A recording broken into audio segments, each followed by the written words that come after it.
Hi, this is Matt from Theater and Stream, and this is a Minisode. First off, a bit of housekeeping. This week was originally supposed to be a podcast review week for Love Lies Bleeding, but Chuck had a little bit of an emergency. I'll let him decide if he wants to expand on that later, but for today it's just me. We're going to push our review of Love Lies Bleeding to next week, but not only that, we're also going to be reviewing Doug Liman's Roadhouse remake in the exact same episode. So that's going to be next Monday.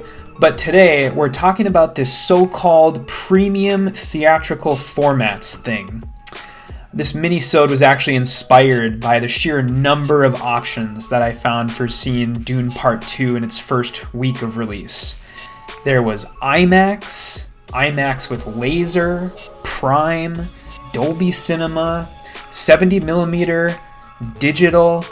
What exactly do these formats mean? What exactly are you getting for the upcharge on your ticket price? Which ones are worth it? Which ones are a scam? For the sake of brevity, I'm going to be focusing on the world's largest theater chain, that's AMC. But if you happen to have a different company in your area, such as Regal or Cinemark or Marcus, they probably have some similar options.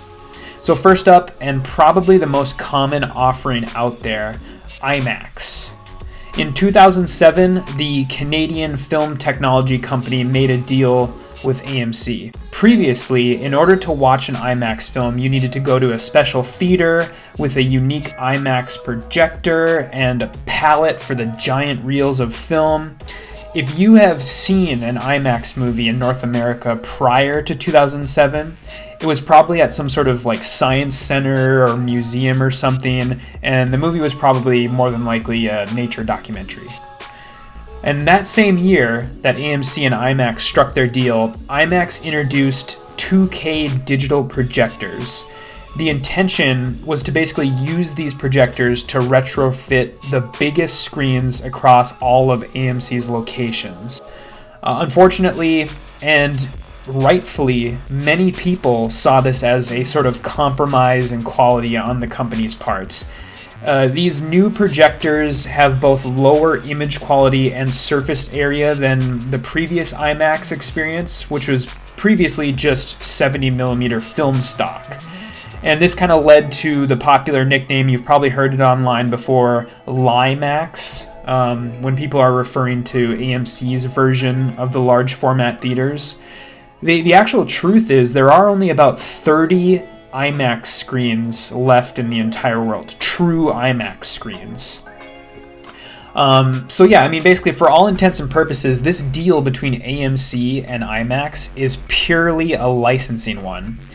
If you go to an IMAX theater at an AMC, there is no standard for screen size, projector brightness, sound technology. The only thing you can really guarantee is that you are probably seeing whatever movie you're seeing on the largest screen at whatever multiplex you're attending. Next up is IMAX with laser.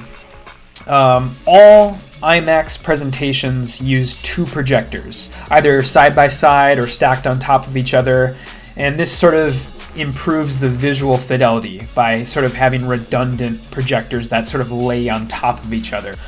IMAX with laser takes this one step further, and it uses dual laser projectors for increased brightness, clarity, a wider color gamut. IMAX with laser, it's more rare than regular IMAX, and it will typically result in an even higher surcharge than regular IMAX, but it also comes with some guarantees. IMAX with laser screens are outfitted with 12-channel sound systems. Typically that means it has speakers on the ceilings in addition to speakers on the walls, if you've ever seen that. So you can pretty much expect a sharper, brighter picture, better sound, but not necessarily a larger screen over a regular IMAX. Next up, and newest of the bunch, is Dolby Cinema. In 2016, AMC struck a deal with the sound company Dolby to create a new premium format. And Dolby Cinema also uses dual projectors, but they're outfitted with Dolby Vision and a Dolby Atmos sound system in the actual theater. They also have recliner seats because each seat is outfitted with an integrated subwoofer. So it's kind of like kicking your butt the entire movie. You can literally feel it like rattling your teeth. It's a pretty cool experience. In my experience, Dolby is probably my favorite out of any of these that I'm going to talk about. The picture, it's unparalleled. The sound, I already discussed. It literally like rattles your entire body. You can like feel it in your body as you're walking out of the theater. Like you can still you feel a little jittery. The only real downside to Dolby Cinema is that the screens are almost always smaller than IMAX screens. But one underreported advantage that I've seen of Dolby Cinema theaters is that they always seem to have this wall right in front of you between your row and then the people sitting in front of you. And I think it's to hide like some of the audio components, but it actually also acts as like a shield if like some jackass wants to use their phone or something. But the biggest downside is that, this is generally the most expensive option. And it's typically like between $2 and $3 more than like a regular ticket price. But next up is Prime at AMC. This branding, this one's kind of weird. It was introduced around the time that AMC was upgrading to their recliner seats, and then before they struck the deal with Dolby. I've only ever seen one film in Prime, and the internet is full of people arguing over what exactly Prime at AMC gets you in a theater. But what I can basically surmise is that you get the recliner seats with the subwoofers in them, you get the Atmos sound system, but they only have a singular projector, like a normal theater. AMC is in the process very, very slowly of converting all of their theaters into Dolby Cinema screens that are still the Prime at AMC, branding. So there, I think, are only about 20 left in the United States. But so yeah, we probably don't have to worry about this one too much longer. But next up is 70 millimeter, the rarest of the bunch, probably. 35 millimeter film is rare to come by. And it's usually something reserved for the smallest of indie theaters or the largest of multiplexes who basically only keep it around as like a novelty. But what's even rarer than that is a theater that projects 70 millimeter. Generally just because it's cost prohibitive. You need a special projector, you need a special feed and take-up reel that can support a giant ass 70 millimeter film reel. You need a projectionist that, knows what they're doing, which is hard to come by these days with film because nobody uses it anymore. I know that film snobs would recommend this above all else because, it looks warm and rich and clear and, yada, yada, yada. But as somebody who was a film projectionist for 4 years, I'm a lot less precious about the so-called charm of film stock.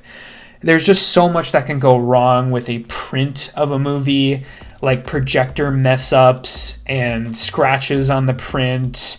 Some shitty projectionist will cut frames out of a film when they're assembling it, when it gets to their theaters. There's, the cigarette burns. There can be dust on the lens or on the print itself that creates little splotches on the screen. But keep in mind, just because something is in 70 millimeter doesn't mean it's an IMAX and vice versa.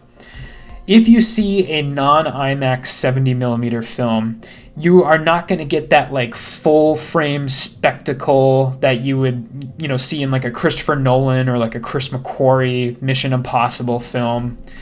70 millimeter film for the most part just looks very similar to 35, and I, to be honest, could probably not tell the difference if I had them side by side. And then of course there's digital. In other words, basically most theaters out there. This means a single projector, a 5.1 surround sound system, probably a smaller screen, and maybe even non-reclining seats. I only really bring this up because the quality can vary so wildly. You can get a theater that is absolutely going to shit, which is most AMC theaters, to be fair, with, dim, outdated projector bulbs, The black masking that's around the screen might be covering like the bottom eighth of the movie that you're watching. But then again, it's always the cheapest option, no matter what. But do you really want to chance it? It tends, because it is the cheapest option, it tends to attract lowest common denominator clientele. People who talk, people who text, people that are drunk or like bring McDonald's in the screen with them, or hit their vape, or maybe even jerk off to the movie or something. You really never know what you're gonna get in a regular old theater. So here's my final results. Dolby Cinema edges all the others out. I want to be clear too that this only really applies to films with spectacle. You do not need to go see the latest indie comedy on anything but a normal screen. But more than anything, I wish these multiplexes would list their screen sizes on their websites. You'll find that if you can memorize which screens at your local multiplex are the bigger screens, you can see films in big theaters without paying extra. Otherwise, consider the fact that if you see one movie every 2 weeks in a year, you're probably spending an extra $25 to $100 per year on something that won't necessarily make a bad movie any good, and it won't necessarily make a good movie any better. The fact that if you see one movie every 2 weeks in a year, you're probably spending an extra $25 to $100 per year on something that won't necessarily make a bad movie any good, and it won't necessarily make a good movie any better. So, consider that.